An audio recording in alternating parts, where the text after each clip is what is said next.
তো কেমন আছেন বন্ধুরা? আপনারা দেখছেন দ্য স্পোর্টস টক। গতকাল রাতে বার্সেলোনা মাঠে নামে ভিলারিয়ালের বিরুদ্ধে। ম্যাচটিতে বার্সেলোনা 2-0 ব্যবধানে ভিলারিয়ালের বিরুদ্ধে জয়লাভ করে। আজকে আমরা এই ভিডিওতে আলোচনা করব এই ম্যাচের ট্যাকটিক্যাল অ্যানালাইসিস, এই ম্যাচে প্রত্যেকটা গোলের পিছনের গল্প,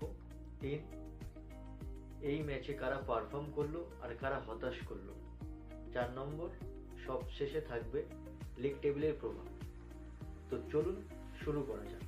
বার্সেলোনা শুরু থেকে ম্যাচের নিয়ন্ত্রণ নিজেদের কাছে রেখেছিল।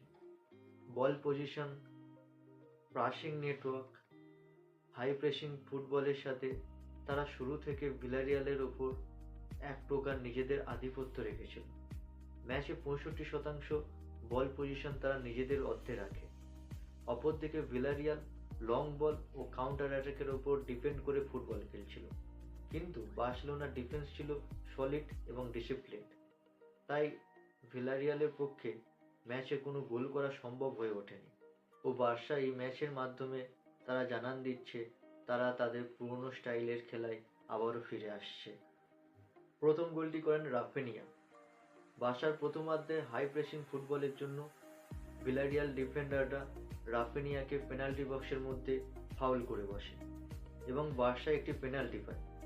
ওই পেনাল্টি থেকে রাফিনিয়া খুব ঠান্ডা মাথাতে গোল করে এবং বার্সেলোনাকে 1 গোলের ব্যবধানে এগিয়ে দেয়।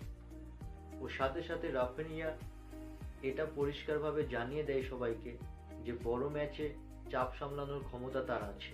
দ্বিতীয় গোলটি করেন লামিন ইয়ামাল। এই গোলটি ছিল ম্যাচের হাইলাইট। কয়েক সেকেন্ডের ব্যবধানের মধ্যে দ্রুত রান করে বিপক্ষ ডিফেন্ডারকে কাট করে এক অসাধারণ ফিনিশ করেন লামিন ইয়ামাল। ওই ফিনিশের সাথে সাথে লামিন ইয়ামাল বুঝিয়ে দেন বার্সার ভবিষ্যৎ তার হাতে সুরক্ষিত রয়েছে।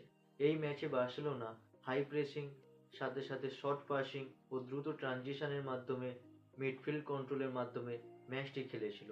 অপর প্রান্তে ভিলারিয়াল ম্যাচটি খেলেছিল লং পাস ও কাউন্টার অ্যাটাকের মাধ্যমে।